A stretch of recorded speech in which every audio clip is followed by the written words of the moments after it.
महाकारुणिक तथागत सम्यक संबुद्ध।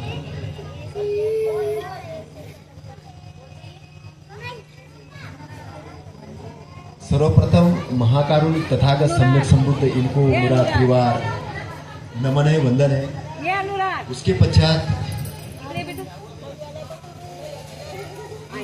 डॉक्टर बाबा साहब अम्बेडकर, इनको मेरा त्रिवार नमन है, वंदन है। आज के कार्यक्रम में उपस्थित सभी बौद्ध उपासक उपासिकाएं, छोटे बालक बालिकाएं, विद्वान लोग और अन्य साथीगण, आज का ये दिन बड़ा शुभ दिन है और इसे हम त्रिगुण पावन पर्व के रूप में मनाते हैं। त्रिगुण पावन पर्व आपको जानकारी होगी, और क्योंकि आपके जो वंदना और जो त्रिशरण पंचशील लेने की शैली समझ के मैं समझ गया कि आपको बहुत सारा ज्ञान है, इसलिए मैं इतना ज़्यादा ज्ञान भी नहीं देने वाला आपको, क्योंकि मुझे भी आपसे सीखना है। लेकिन मैं ये बताना चाहूँगा कि विश्व की एक ऐसी घटना है कि जिस दिन तथागत का जन्म हुआ, उसी दिन तथागत को संबोधि लाभ हुआ और उसी दिन तथागत महापरिनिर्वाण पधारे, मतलब अपना शरीर छोड़ के इस दुनिया से पधारे। और तीनों भी घटना होना एक बहुत बड़ी ऐतिहासिक बात है, तो इसको हम त्रिगुण पावन पर्व के रूप में मनाते हैं। और आज का दिन इतना बढ़िया दिन है, और इस शुभ मंगल दिन के उपलक्ष्य में मुझे 2 शब्द कहने का अवसर मिला, ये बहुत बड़ी बात है। ये बहुत बड़ी बात है कि आपने मुझे इस योग्य समझा कि मैं आपके बीच में आके अपने 2 शब्द कहूं। और चूंकि मैं ये स्थान रखता हूं, मैं ये योग्यता रखता हूं कि मैं 2 शब्द कहूं, क्योंकि तथागत के धम्म के कारण मेरा जीवन पूर्णतः बदल गया है। मैं जीवन का एक आनंद लेने लग गया हूं, क्योंकि धम्म मेरे जीवन के अंदर में प्रवेश करने लग गया है। कितनी भी विपरीत स्थिति आए तो जैसे बाढ़ के ऊपर तैरने वाला तैर के निकल जाता है, ऐसे ही धम्म के अनुकंपा से, तथागत के वचनों से हम लोग कितनी भी विपरीत स्थिति को पार कर लेते हैं, और हमारा चित्त इतना बढ़िया पवित्र और इतना बढ़िया होते जा रहा है कि प्रतिदिन मैं ऐसा समझता हूं कि मेरे माध्यम से बहुत सारे अच्छे काम होंगे। मेरे माध्यम से, केवल मैं माध्यम हूं, ज्ञानी नहीं, माध्यम हूं, है ना। तथागत का धम्म हमारा गुरु है, क्योंकि तथागत जाने के बाद में, तथागत ने आज के दिन में जैसे शरीर छोड़ा तो भिक्षुओं ने कहा कि आपके जाने के बाद वारिस कौन होगा, हमें कौन मार्गदर्शन करेगा। तो तथागत को यह समझ में आया कि एक व्यक्ति की उम्र 70 साल, 80 साल, 90 साल, 100 साल होती है, लेकिन आने वाले पीढ़ी के लिए धम्म तो चिरकाल तक जीवित रहना चाहिए। धम्म की सही बातें लोगों तक पहुंचनी चाहिए। तो एक व्यक्ति को अगर मैंने इसका गुरु बना दिया, तो हो सकता है उस व्यक्ति के अंदर कुछ नहीं कुछ कमी होगी। अगर कुछ कमी होगी तो वो समाज के अंदर उस कमी का प्रचार प्रसार करेगा, तो धम्म की बातें वैसी नहीं जाएगी जैसी जानी चाहिए। इसलिए तथागत ने किसी भी भिक्षु को कहा कि मेरे धम्म का वारिस कोई भिक्षु नहीं होगा अकेला, मेरे धम्म का वारिस कोई भिक्षु नहीं होगा, धम्म ही धम्म का वारिस होगा। और धम्म कौन सा? तथागत को जिस दिन संबोधि प्राप्त हुई थी, उस दिन से लेकर उन्होंने अपना शरीर छोड़ा, मतलब महापरिनिर्वाण हुआ, उस दरमियान उन्होंने जो बातें कही, भिक्षुओं के बीच में जाके कही, किसानों के बीच में जाके कही, राजाओं के बीच में जाके कही, दुखी लोगों के बीच में जाके कही, चारी का वक्त करते वक्त कही, अपने संबोधन में कही, प्रवचन में कही, वो सारी की सारी बातें वो आपका गुरु है, उसको आदर्श मानना है। फिर उसकी व्याख्या कौन करेगा? तो व्याख्या करना तो तथागत ने कहा संघ उसका व्याख्या करेगा, संघ उसकी व्याख्या करेगा। तो तथागत जाने के बाद वारिस धम्म वार धम्म की व्याख्या करने का काम संघ को दिया गया, और संघ को तथागत ने आदेश दिया। तथागत ने आदेश दिया कि मैंने जो धम्म बताया है इस धम्म के अंदर में कोई बदलाव नहीं होगा। मैंने जो धम्म बताया है उस धम्म के अंदर में कोई बदलाव नहीं हुआ, लेकिन मैंने जो विनय दिया है उस विनय के अंदर में बदलाव हो सकता है। भिक्षु चाहे तो 3 चीवर के जगह 4 चीवर रख सकता है, पैदल जाने के बजाय गाड़ी से जा सकता है, प्लेन से जा सकता है। लेकिन धम्म में सुरा मेर ये मज्ज पमाद ठाना वेर मनी सिक्खा पदम समाधि आमी, अगर ये कहा गया है तो भिक्षु ये नहीं कह सकता कि मैं चिवर धारण करके सुरा मेर मज्ज पमाद ठाना करूंगा। वो सील का तोड़ नहीं सकता, क्योंकि ये धम्म के इसमें बदलाव नहीं हो सकता। मतलब मैं आपको बात समझ आ रहा हूं। विकाल भोजन एक छोटा नियम है। कोई भिक्षु बीमार है तो वो 2 टाइम एक टाइम की जगह 2 टाइम भोजन कर सकता है। कोई ट्रेन में जा रहा है, सुबह 12 बजे उसे खाना नहीं मिला तो इसका मतलब वो शरीर के लिए 4 बजे भोजन किया सकता है। छोटे मोटे जो नियम है, विनय है, मेरे जाने के बाद में छोड़े जा सकती है, तथागत का आदेश है। लेकिन धम्म के ऊपर कोई लांछन नहीं लगा सकता, कोई बदलाव नहीं किया जा सकता। अगर बदलाव कर दिया तो बहुत बड़ी हानि होगी।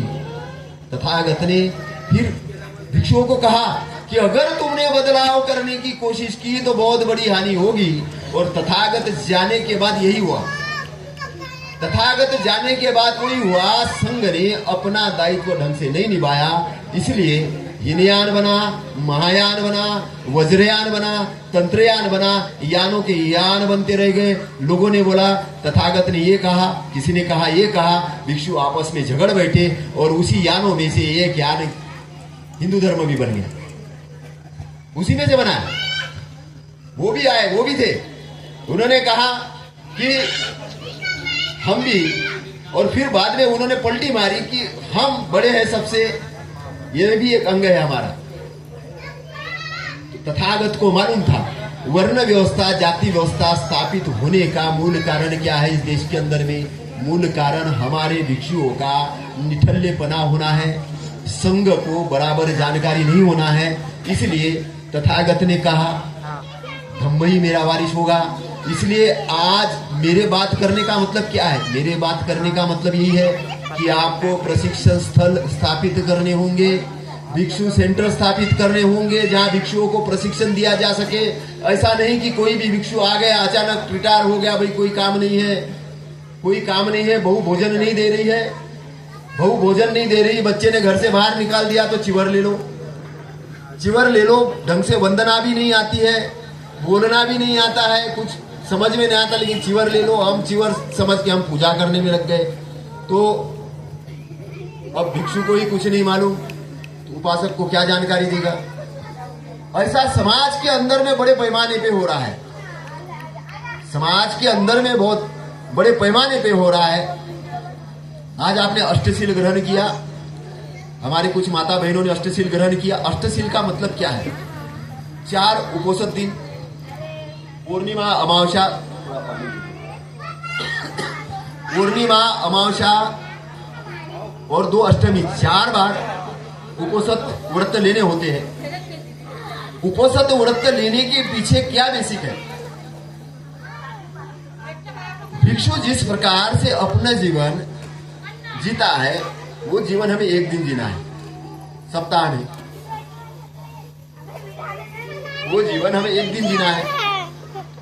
उस दिन इंद्रियों को संयमित रखना है। इंद्रियों को संयमित रखने के लिए नाच गाने वाले वीडियो नहीं देखना है, विकार भोजन नहीं करना है, बड़े गद्दे पे नहीं सोना है,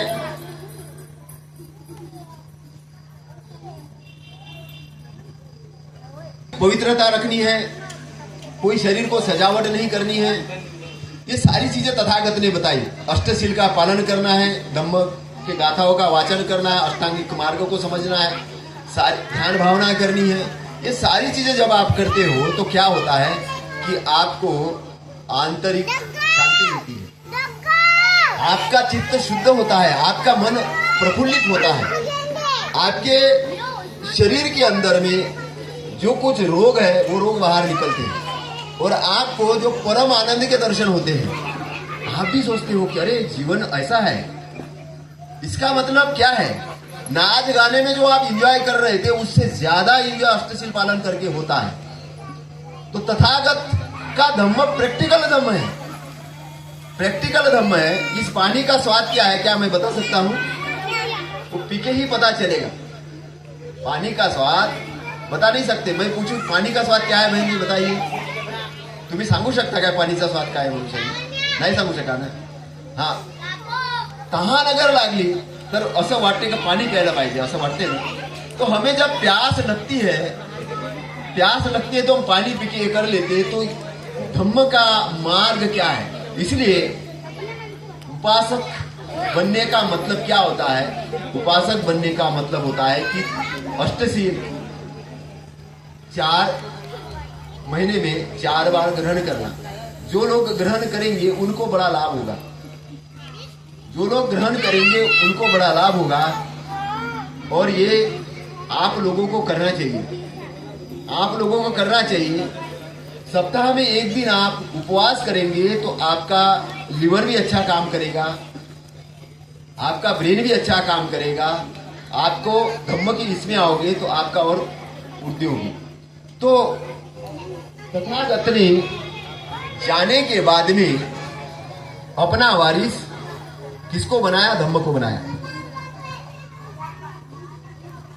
अब तथागत जाने के बाद में हमारे ऊपर बड़ी जिम्मेदारी थी। अब बाबा साहब ने हमें धम्म दिया है। 28 नवंबर 1956 को बाबा साहब सारनाथ गए और वहां पे यूनिवर्सिटी में जाके स्टूडेंटों के सामने कहा कि मैं यहाँ पर 4 महीने रुकने वाला हूँ और पानी का अध्ययन करने वाला हूँ, मैं धम्म का गहनतम अध्ययन करने वाला हूँ। 28 नवंबर 1956, 6 दिसंबर 1956 को बाबा साहब विदा हो गए। विदा होने के बाद में हमारी उपासकों की और खास तौर से नागपुर के अंदर में जिन्होंने दीक्षा ली थी, मुंबई के अंदर जिन्होंने दीक्षा ली थी, उन लोगों की जिम्मेदारी और ज्यादा बढ़ गई। क्योंकि बाबा साहब जिस स्पीड से धम्म का कारवां बढ़ा रहे थे वो एकदम से रुक गया। बाबा साहब जाने के बाद में, क्योंकि बाबा साहब को कहीं नहीं कहीं से अंदेशा हो गया था, अपने आगरा के भाषण के अंदर में वो ये कहते हैं, मैंने बड़े मुश्किल से ये कारवां यहां तक लाया है, अपने विरोधियों से लड़के झगड़ के लाया, लेकिन मुझे कोई ऐसा युवा नहीं दिख रहा है कि मैं इस कारवे को उसके तरफ सौंप दूं और आराम से आराम करूं। मैं इस पंडाल के अंदर में एक तंबू में जैसे बांस होता है, मतलब बंबू होता है, वैसा मैं हूं। मेरे ऊपर पूरा का पूरा पंडाल टिका हुआ है। मेरे जाने के बाद मेरे समाज का क्या होगा? ऐसा सोच के बाबा साहब रोने लग गए। तो बाबा साहब रोने क्यों लग गए? कि बाबा साहब पूरी जनता को देख रहे थे, मैं मेरे समाज का रक्षण कर रहा हूं। इसलिए बाबा साहब ने कहा कि मैं अगर चला भी गया तो मैंने इतना तो करके रखा है, मैंने कॉन्स्टिट्यूशन ऑफ इंडिया लिख के रखा है आपके सुरक्षा के लिए। कॉन्स्टिट्यूशन ऑफ इंडिया लिख के रखा है आपके सुरक्षा के लिए, कानूनी सुरक्षा के लिए और नैतिक और सामाजिक सुरक्षा के लिए। मैंने आपको ऐसा धम्म दिया है कि वो उस धम्म के कारण आपकी उन्नति होगी, उत्तरोत्तर उन्नति होगी। धम्म हमारे लिए एक एसेट है, एसेट है, संपत्ति है। धम्म बहुत बड़ी संपत्ति है। क्योंकि राहुल आके तथागत से पूछते हैं कि मुझे मेरा वारिसाना दो, तो तथागत कहते हैं मेरे पास में कोई सोना नहीं है, चांदी नहीं है, हीरे नहीं है, मोती नहीं है, धन नहीं, दौलत नहीं, मैं क्या दूं? राहुला काय मी देऊ सांग तुला रे, वो बड़ा अच्छा मराठी में गाना है। राहुला काय मी देऊ सांग तुला रे, है ना? तथा वारिस जब मांगते हैं, लेकिन मैं धम्म एक ऐसी संपत्ति दूंगा, तथागत कहते हैं राहुल को, धम्म एक ऐसी संपत्ति दूंगा कि वो कभी नष्ट नहीं होगी। धम्म संपत्ति कभी नष्ट नहीं होगी और तेरा उस धम्म संपत्ति के कारण उद्धार होगा। तो तथागत ने राहुल को धम्म की दीक्षा दी, श्रामणेर बनाया। बाद में राहुल उच्च पद पर, उच्च स्थिति पर पहुंचे। मेरा कहने का मतलब ये है कि धम्म एक संपत्ति है, लेकिन क्या हम उसको संपत्ति मान रहे हैं? पहला सवाल, क्या धम्म को हम संपत्ति मानते हैं? नहीं मानते।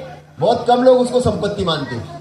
संपत्ति वो हीरे को मानेंगे, मोती को मानेंगे, जमीन को मानेंगे, जायदाद को मानेंगे, लेकिन धम्म को संपत्ति नहीं मानेंगे। धम्म एक ऐसी संपत्ति है कि वो आदि न कल्याणकारक है, मध्य न कल्याणकारक है, अंत न कल्याणकारक है। अभी के लिए भी आपके कल्याण के लिए है, बाद में भी कल्याण के लिए और अंत के कल्याण के लिए है। धम्म एक समझने की चीज है, एक रिसर्च की चीज है। मैं आपको बताना चाहता हूं कि धम्म के कारण क्या होता है।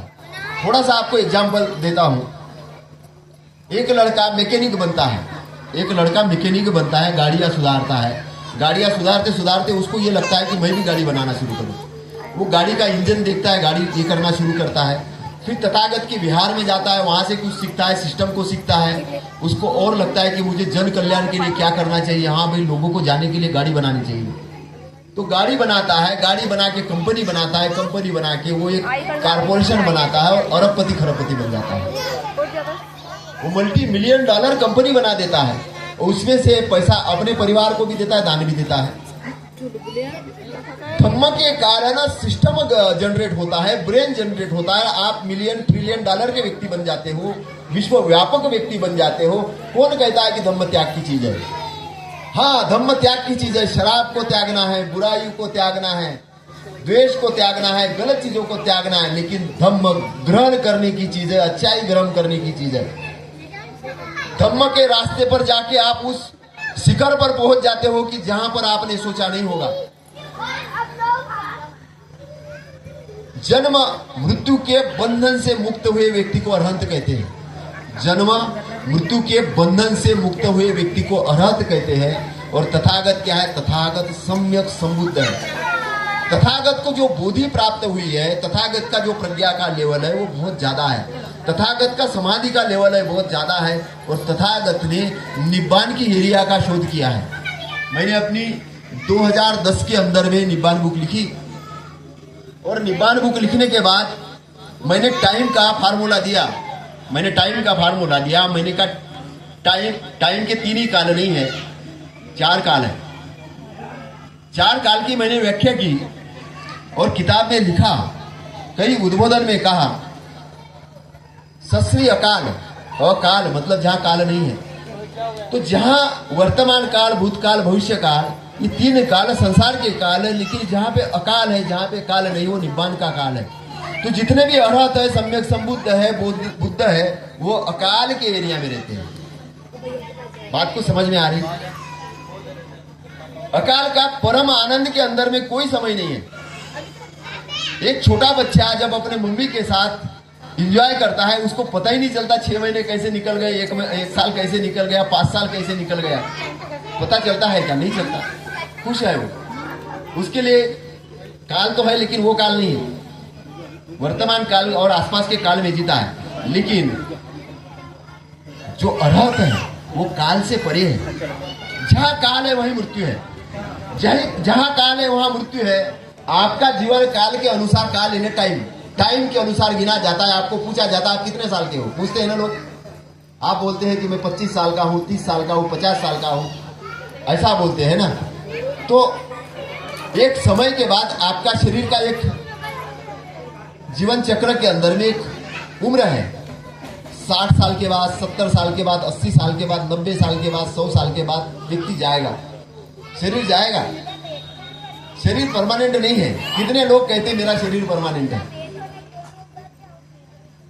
लेकिन धम्म परमानेंट है। धम्म नाव के रूप में है।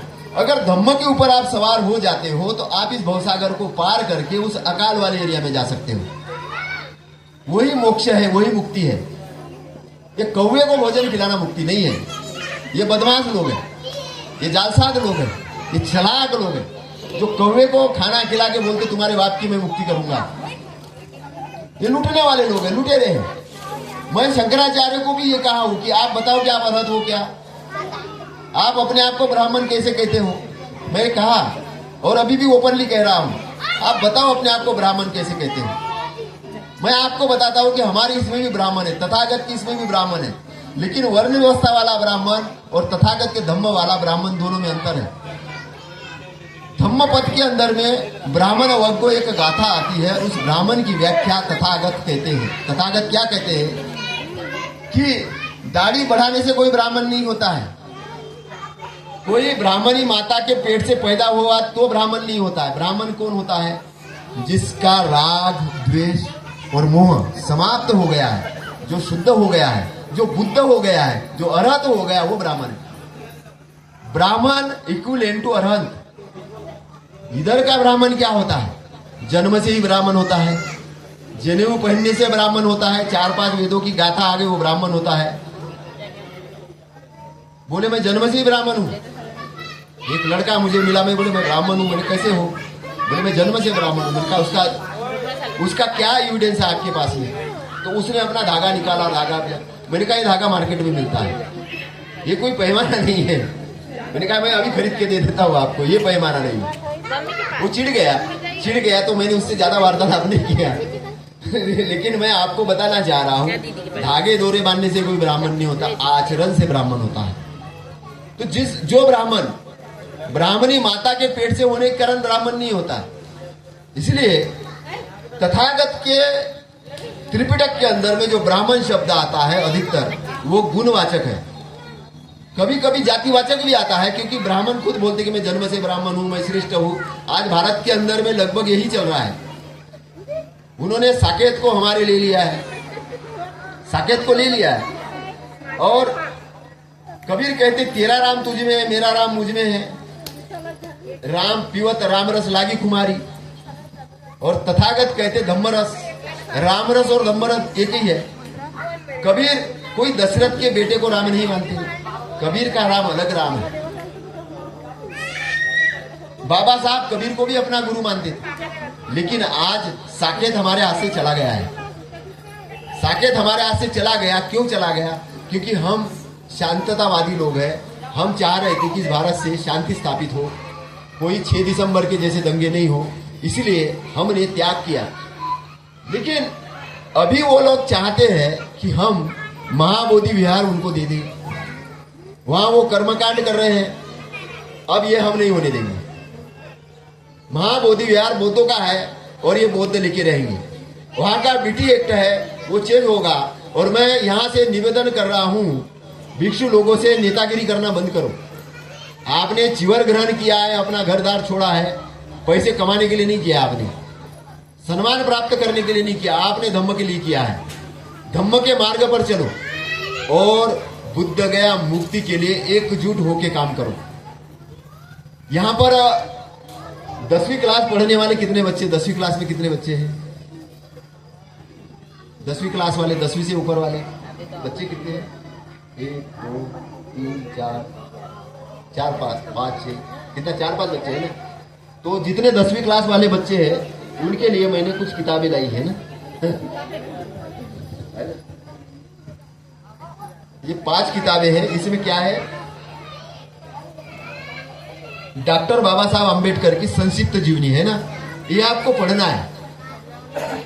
सबको बांट देना, 10वीं क्लास में जो पढ़ रहे हो, है ना। बाबा साहब की जीवनी पढ़ना है। क्यों पढ़ना है? क्योंकि आपको पता चलना है कि बाबा साहब ने किस स्थिति के अंदर में पढ़ाई की है, बाबा साहब ने किस स्थिति के अंदर में पढ़ाई की है। बाबा साहब के पास में 32 डिग्रियां थी, 9 भाषा का ज्ञान था। बाबा साहब एक प्रकांड विद्वान थे और इसलिए बाबा साहब ने अपने 3 गुरु माने। कौन से गुरु? पहला गुरु तथागत सम्यक संबुद्ध, इनको अपना पहला गुरु माना। दूसरा गुरु उन्होंने संत कबीर साहब को माना और तीसरा गुरु उन्होंने राष्ट्रपिता ज्योतिबा फुले इनको माना। अभी फूले मूवी लगी, कितने लोगों ने देखी है? 4-5। देखिए, सब लोग देखिए जाके, सब लोग देखिए जाके। माता सावित्रीबाई फुले और ज्योतिबा फुले, माता सावित्रीबाई फुले और ज्योतिबा फुले, इनके आंदोलन को समझिए कि उन्होंने महिलाओं के लिए पहली पाठशाला खोलने के लिए खोली तब ज्योतिबा फुले की पिटाई हुई कि महिलाओं को बच्चियों को क्यों पढ़ा रहे हैं, ये धर्म के विरोध में है। हमारा आंदोलन कितना खतरनाक आंदोलन समझिए। आज जब पाकिस्तान के साथ युद्ध हुआ तो कमांड दो लड़कियां कर रही थी, दो महिलाएं कर रही थी, जिन्होंने बहुत अच्छी तरीके से पाकिस्तान को जवाब दिया। वो महात्मा ज्योतिबा फुले, सावित्रीबाई फुले की बच्चियां हैं। अगर उन्होंने स्कूल नहीं खोला होता तो ये बच्चियां अभी वहां पर नहीं होती। हमारे आंदोलन से सबका फायदा होता है, ब्राह्मणों का भी फायदा होता है, वर्ण व्यवस्था वालों का भी फायदा होता है, मुसलमानों, सबका फायदा होता है, क्योंकि हमारा आंदोलन मानवों को जन जागरण करने का आंदोलन है। इसलिए हमारे आंदोलन को सफल होना बहुत जरूरी है। मैं आपको बता रहा हूं, हमको हमारा आंदोलन बहुजन हिताय बहुजन सुखाय, बहुत से लोगों के सुख और हित के लिए है, आदि न कल्याण मध्य न कल्याण अंत न कल्याण के लिए है। इसलिए हमें डंके की चोट पे हमारा काम करना चाहिए, क्योंकि हमारे काम से लोगों का भला होता है। लेकिन बाबा साहब ने चेतावनी दी कि इस देश के अंदर में कभी भी वर्ण व्यवस्था जाति व्यवस्था का आंदोलन को सफल मत होने देना। इस देश के अंदर में वर्ण व्यवस्था जाति व्यवस्था के आंदोलन को सफल मत होने देना। लेकिन मैं अपने ऑफिसर लोगों को देख रहा हूं, वो वर्ण व्यवस्था और जाति व्यवस्था का आंदोलन सफल करने के लिए काम कर रहे हैं। वो वर्ण व्यवस्था जाति व्यवस्था का आंदोलन सफल होने के लिए काम कर रहे हैं। कैसा काम कर रहे हैं, मैं एक उदाहरण देता हूं। ब्राह्मणों ने 6743 जातियां बनाई SC ST OBC की। उस जातियों को इन्होंने समाज बना दिया। आज संगठन कैसे बन रहे हैं, मेहरा समाज संगठन, कोली समाज संगठन, काची समाज संगठन, कुर्मी समाज संगठन। अब ये कुर्मी, काली, कोची, तेली, ये जो है ये जातियां हैं।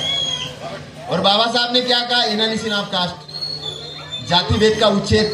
और तथागत ने क्या कहा, तथागत ने कहा मेरा जो धम्म है वो महासमुंदर जैसा है, यहाँ पे सारी जाति धर्म खत्म हो जाते हैं, व्यक्ति व्यक्ति ही रहता है, मानव मानव रहता है। यहाँ पर भी कुछ लोग पूछेंगे फिर हमारे रिजर्वेशन का क्या होगा बुद्ध धम्म लेने पर। कॉन्स्टिट्यूशन में प्रावधान है, कॉन्स्टिट्यूशन में हमें जो रिजर्वेशन जो फैसिलिटी मिली है वो इसलिए मिली है क्योंकि बीमार आदमी को अच्छा बनने के लिए क्या होता है, दवाई देनी पड़ती है। हमारे साथ सदियों तक जो अन्याय अत्याचार हुआ है, उस अन्याय अत्याचार की भरपाई के लिए रिजर्वेशन है, रिप्रेजेंटेशन है। पहली चीज समझनी। दूसरी चीज जो लोग वर्ण व्यवस्था जाति व्यवस्था मान रहे हैं उनसे प्रोटेक्ट करने के प्रोटेक्शन के लिए भी रिजर्वेशन है, और ये फंडामेंटल राइट्स के अंदर में है। तो हमें कॉन्स्टिट्यूशन पढ़ना है, कॉन्स्टिट्यूशन को समझना है। आज जो लड़ाई चल रही है वो कॉन्स्टिट्यूशन के अंदर चल रही है।